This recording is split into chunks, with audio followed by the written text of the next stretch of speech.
नमस्ते दोस्तों।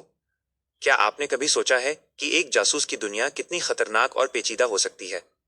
आज के वीडियो में हम बात कर रहे हैं साल 2026 की सबसे बड़ी और चर्चित फिल्म धुरंधर द रिवेंज की। रणवीर सिंह और संजय दत्त जैसे सितारों से सजी ये फिल्म न सिर्फ बॉक्स ऑफिस के सारे रिकॉर्ड तोड़ रही है, बल्कि इसकी कहानी आपको अंत तक अपनी कुर्सी से बांधे रखेगी। पठानकोट की गलियों से लेकर कराची के अंडरवर्ल्ड तक प्रतिशोध और देशभक्ति की ये महागाथा क्या है? आइए विस्तार से जानते हैं धुरंधर 2 की पूरी कहानी और इसके पीछे के कुछ अनसुने फैक्ट्स। फिल्म का परिचय और निर्माण। धुरंधर द रिवेंज, जिसे धुरंधर 2 के नाम से भी जाना जाता है, एक 2026 की भारतीय हिंदी भाषा की जासूसी एक्शन थ्रिलर फिल्म है जिसे आदित्य धर ने लिखा और निर्देशित किया है। इसका निर्माण आदित्य धर, लोकेश धर और ज्योति देशपांडे ने जियो स्टूडियोज और B62 स्टूडियोज के तहत किया है। यह 2025 की फिल्म धुरंधर का सीक्वल और इस द्वय का अंतिम भाग है। फिल्म में रणवीर सिंह, अर्जुन रामपाल, संजय दत्त, आर माधवन, सारा अर्जुन, राकेश बेदी, गौरव गेरा, डैनिश पंडोर और मानव गोहिल मुख्य भूमिकाओं में हैं, जबकि कई कलाकार पहली फिल्म से अपनी भूमिकाएं दोहराते हैं। शाश्वत सचदेव ने फिल्म का संगीत तैयार किया है। यह एक अंडरकवर भारतीय खुफिया एजेंट की कहानी है जो कराची के आपराधिक सिंडिकेट और पाकिस्तानी राजनीति में घुसपैठ जारी रखते हुए 26/11 हमलों का बदला लेता है और बड़े खतरों का सामना करता है। फिल्म की कहानी दक्षिण एशिया के कई वास्तविक भू राजनीतिक घटनाओं और संघर्षों से प्रेरित है, जिनमें ऑपरेशन लियारी 2014 का भारतीय आम चुनाव और 2016 की भारतीय नोटबंदी शामिल हैं। पहली फिल्म के साथ बैक टू बैक शूट की गई। इसकी मुख्य फोटोग्राफी जुलाई 2024 में बैंकॉक, थाईलैंड में शुरू हुई और अक्टूबर 2025 में समाप्त हुई। रिलीज और सफलता। 229 मिनट की अवधि के साथ ये अब तक बनी सबसे लंबी भारतीय फिल्मों में से एक है। धुरंधर द रिवेंज 19 मार्च 2026 को दुनिया भर के सिनेमाघरों में रिलीज हुई। फिल्म को मिश्रित समीक्षाएं मिली। इसके अभिनय, कहानी, संगीत और तकनीकी पहलुओं की प्रशंसा हुई, जबकि इसके हिंसा स्तर और कथित राष्ट्रवादी प्रचार के लिए आलोचना भी हुई।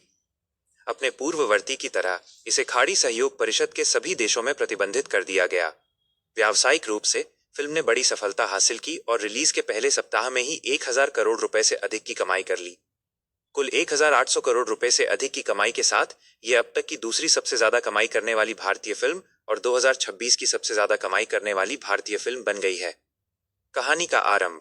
सन 2000 में हमजा अली मजारी, जो उस समय जसकिरत सिंह रंगी के नाम से जाना जाता था, अपने गृहनगर पठानकोट को सैन्य प्रशिक्षण के लिए छोड़ देता है।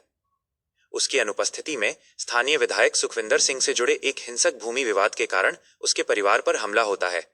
उसके पिता को फांसी पर लटका दिया जाता है और उसकी दोनों बहनों का गैंगरेप होता है, जिसमें बड़ी बहन हरलीन की हत्या कर दी जाती है और छोटी बहन जसलीन का अपहरण कर लिया जाता है। लौटने पर जसकिरत अपने दोस्त गुरबाज की मदद से सुखविंदर और उसके पूरे गिरोह की हत्या कर देता है और जसलीन को बचाता है। इसके बाद उसे गिरफ्तार कर लिया जाता है, मुकदमा चलता है और उसे मौत की सजा सुनाई जाती है। जेल जाने से पहले वो जसलीन की जिम्मेदारी गुरबाज को सौंप देता है। मिशन की शुरुआत। सन 2002 में जेल ट्रांसफर के दौरान जसकिरत का अपहरण कर लिया जाता है और उसे खुफिया अधिकारियों अजय सान्याल और सुशांत बंसल के सामने लाया जाता है। 2004 तक उसे एक गुप्त मिशन में भर्ती किया जाता है ताकि वो पाकिस्तानी आतंकी नेटवर्क में घुसपैठ कर सके। उसे हमजा अली मजारी की पहचान दी जाती है और काबुल भेजा जाता है, जहां वो अपने अतीत से सारे संबंध तोड़कर मोहम्मद आलम के निर्देशन में काम करता है।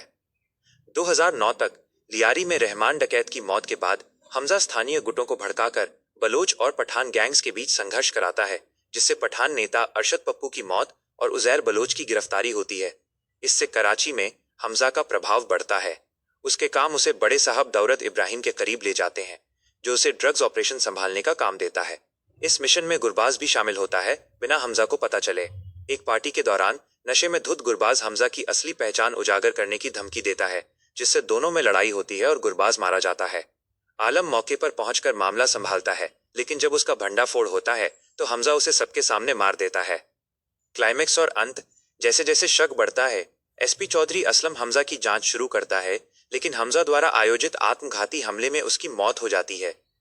यालिना हमजा की असली पहचान जान जाती है, लेकिन अपने बेटे जयान के लिए चुप रहने का फैसला करती है। सान्याल हमजा को पूरे आतंकी नेटवर्क को खत्म करने की स्वतंत्रता देता है। जब दाऊद भारत पर हमले की योजना बनाता है, हमजा इकबाल के मदरसे में हथियार पहुंचाने जाता है। वहां इकबाल उसे भारतीय जासूस पहचान लेता है और उसे चाकू मार देता है, लेकिन हमजा द्वारा लगाए गए बम से कई आतंकी मारे जाते हैं। इसके बाद गोलीबारी होती है और हमजा इकबाल को एक विस्फोट में मार देता है।